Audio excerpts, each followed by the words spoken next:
Assalamualaikum teman-teman, balik lagi di channel YouTube aku, Eka Setia.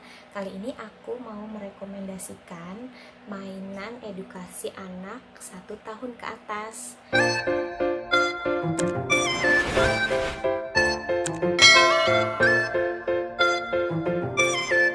Teman-teman, kemarin aku habis beli mainan di Shopee untuk anak aku. Sebetulnya aku beli mainan itu untuk mengedukasi anak-anak aku ya. Maksudnya aku beli mainan itu untuk dia bermain dan belajar. Sebenarnya mainan ini tuh gampang banget dibeli di online shop ya, dan murah meriah. Gak harus mahal, yang penting itu ada manfaatnya. Manfaatnya itu jadi anak itu bisa bermain sambil belajar gitu. Nah, di sini aku udah punya ring donat. Nah, ring donat ini dapat menstimulasi anak agar dia bisa melatih tangan dan matanya, ya. Terus ring donat ini juga untuk melatih anak agar dapat mengenal warna ya, teman-teman. Jadi dia bisa mengenal bentuk dari ring donat ini. Jadi dia bisa menyusunnya dari yang besar, yang sedang sampai yang kecil gitu, teman-teman. Nah, ring donat ini juga dapat menstimulasi anak untuk berbicara. Jadi, cara bermainnya itu kita bisa bermain dengan anaknya, lalu kita harus banyak bicara ya teman-teman. Jadi kita harus bicara, misalkan harus masukin yang besar dulu, warna pink, yang besar warna pink, ayo dimasukin gitu teman-teman. Jadi intinya anak itu bisa menjalankan perintah apa yang kita bilang gitu, dan dia juga dapat mengingat apa yang kita ucapkan, seperti itu. Nah, ring donat ini juga bisa untuk melatih kesabaran anak ya teman-teman ya. Jadi anak itu harus menyusunnya itu dari awal sampai akhir, itu untuk melatih kesabaran anak gitu. Nah, untuk ring donat sendiri itu harganya murah meriah banget teman-teman. Ini aku beli di Shopee cuma 18.000. 18.000 udah free ongkir. Jadi memang bahannya itu gak terlalu kokoh. Bahan dari ring donat sendiri ini gak terlalu kokoh, cuman lumayan awet gitu. Jadi nggak maksudnya bahannya itu memang dari plastik, jadi nggak mudah pecah, nggak mudah ini apa sih, sobek ataupun apa. Jadi lumayan awet menurut aku awet. Ini soalnya aku beli dari umur anak aku itu 1 tahun gitu. Selanjutnya kemarin itu aku beli ini namanya puzzle geometri. Nah, di sini udah ada bentuknya. Di sini ada bentuk lingkaran, ada persegi panjang, ada segitiga, ada persegi, dan ada segi 5. Puzzle geometri ini fungsinya itu kurang lebih sama dengan ring donat yang tadi, teman-teman. Jadi puzzle ini dapat meningkatkan daya ingat anak. Jadi anak itu bisa mengingat bentuknya ya. Di sini ada bentuk lingkaran, persegi panjang, dan segitiga, persegi, dan ini. Nah, dia juga bisa mengenal warnanya. Di sini kan ada warnanya. Warna kuning, hijau, biru, dan merah. Jadi dia bisa mengingat warna-warnanya yang ada di permainan ini. Nah, selanjutnya ini juga bisa untuk melatih anak fokus. Jadi anak itu harus bisa menyelesaikan apa yang sedang dia kerjakan, seperti itu teman-teman. Jadi menurut aku bukan hanya dia bisa mengenal bentuk saja, di sini juga dia bisa mengenal warna dan bisa menghitung juga. Misalkan kalau kita mau main ya, kita harus rajin ngomong, 1 gitu, 2, 3, 4 gitu, harus distimulasi untuk diajak berbicara agar anak itu terangsang untuk berbicara, teman-teman. Nah, kebetulan usia anak aku ini 1,5 tahun, bisa dibilang juga dia bicaranya itu belum banyak kata yang dia ucapkan gitu, hanya beberapa kata aja. Cuman aku lagi berusaha untuk memancing anak aku ini agar dia mau mengeluarkan kata gitu. Sebenarnya dia ngerti apa yang aku omongin, apa yang aku perintahkan, cuman dia belum bisa mengucapkannya. Jadi dia mau nunjuk-nunjuk aja, mau ini maunya nunjuk gitu. Kebetulan anak aku juga anak yang emang super aktif banget, jadi kalau di luar rumah itu dia maunya lari-lari terus. Jadi makanya aku beli ini. Kebetulan dia juga sukanya itu mainan yang berantak-berantak seperti itu. Kalau ini kan bisa diberantakin gitu. Dia itu juga suka mainan yang bongkar susun gitu. Jadi kelihatannya kan berantakan, nanti dia susun-susun sendiri. Nanti dia berantakin lagi, disusun lagi, seperti itu teman-teman.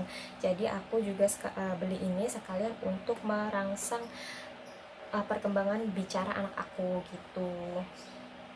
Doain ya teman-teman, mudah-mudahan berhasil. Nah selanjutnya aku juga beli puzzle. Ada puzzle ini ada puzzle gambar transportasi. Sebenarnya aku itu salah beli, harusnya aku beli puzzlenya itu yang ada ininya, ada pegangannya di sini tuh, namanya apa ya aku lupa intinya. Terus di sini juga ada gambarnya, jadi dia tahu mana peletakan gambarnya gitu yang harus dia pasang gitu. Nah di sini aku juga, tapi nggak apa-apa sih, ini juga bermanfaat banget untuk aku, karena aku juga bisa mengenalkan transportasi apa aja yang ada di sini ke anak aku. Jadi aku biasanya main sama dia tuh, mana tunjuk mobil yang mana, dia tunjuk yang ini gitu teman-teman. Ya lumayan lah ya. Nih kurang lebih aku beli ini itu harganya 10.000 teman-teman. Dan puzzle geometri ini aku beli itu kemarin harganya kurang lebih 45.000 ya teman-teman. Yang 5 biasanya kan ada yang isi 4 ini ya temannya kok, yang bentuknya persegi. Cuman aku lebih milih yang panjang kayak gini. Jadi dia nyusunnya itu lebih panjang, dan di sini ada 5 bentuk juga gitu. Nah terus juga aku beli puzzle juga yang ada gambar hewannya, di sini ada zebra, gajah, dan tupai, sapi, kuda, segala macam. Dan aku juga mengenalkan nama-nama binatang ke anak aku. Sekarang itu biasanya kalau mengajari anak pakai flashcard ya, cuman aku belum mencoba pakai flashcard, jadi aku mau coba pakai puzzle ini dulu. Siapa tahu nanti anak aku itu ada perkembangan untuk merangsang berbicara. Jadi aku pilih ini dulu. Kalau memang dia sudah bisa, nanti aku akan beli flashcard biar dia nggak bosen mainnya itu hanya ini aja. Nah teman-teman, terus di sini juga aku punya puzzle buah-buahan supaya dia itu tahu dan mengenal buah-buah apa aja bentuk buahnya. Nah ini namanya anggur, ini namanya alpukat, seperti itu. Jadi dia bisa mengenal nama-nama buah ya teman-teman. Nih, nah ini semua itu harganya kurang lebih 10 ribuan di Shopee. Aku beli di Shopee ya, 10 ribuan.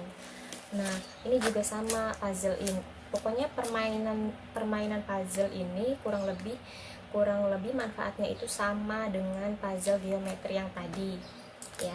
Ini bisa melatih kesabaran anak juga, bisa merangsang anak juga untuk berbicara. Jadi ini tuh untuk menstimulasi anak juga ya teman-teman. Nah terus di sini juga aku udah beli banyak buku cerita. Di sini ada cerita kesombongan jerapah, kesombongan semut, dan kesombongan tupai. Nah ini juga ada kancil, ada beruang.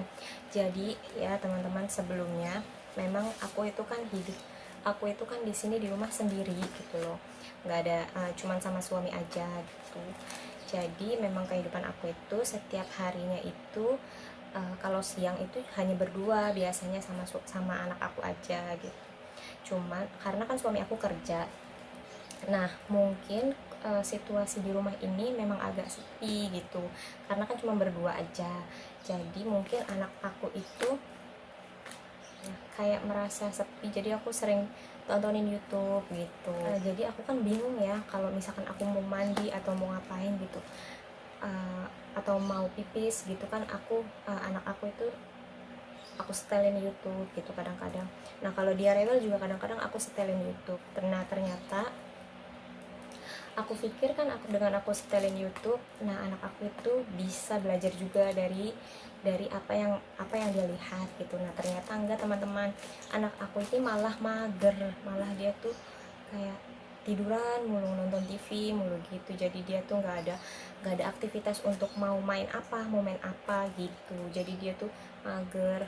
Kalau untuk aktif, memang aktif, anak aku memang aktif, cuman kalau misalkan dia disetelin setelin YouTube atau disetelin tontonan seperti itu, dia itu memang diem gitu dan fokus, terlalu fokus. Jadi kalau aku nanya itu dia nggak ngegubris gitu. Mungkin itu salah satunya yang ngebuat dia itu terlambat bicara gitu. sebenarnya sebenarnya kalau menurut aku nggak terlambat juga sih, karena dia sudah mengeluarkan beberapa kata yang sudah jelas gitu, kayak misalkan dia bilang dadah dadah gitu. Cuma aku tuh mau dia itu bisa mengenal lebih banyak kata lagi gitu, teman-teman. Nah di sini aku beli buku cerita ini itu untuk bonding aku dengan anak aku gitu. Jadi di sini dia bisa ini kan gambarnya kan jelas gitu, ada semut tadi ini. Jadi aku bisa menceritakan buku cerita ini ke dia. Nah, sebelum tidur aku bisa nyeritain buku ini ke dia gitu. Jadi anak itu juga bisa melatih kemampuan bahasanya dia dengan cara aku selalu membacakan cerita ataupun mengajak ngobrol anak aku gitu, sering-sering mengajak ngobrol gitu. Sebenarnya pola asuh orang tua itu berbeda-beda ya teman-teman. Jadi menurut aku jangan saling menjudge, kita harus saling support biar anak-anak kita itu semuanya bisa berkembang sesuai dengan usianya mereka gitu. Nah itu saja rekomendasi dari aku. Terima kasih untuk sebelumnya sudah menonton video aku. Jangan lupa like, comment, and subscribe ya. Bye bye.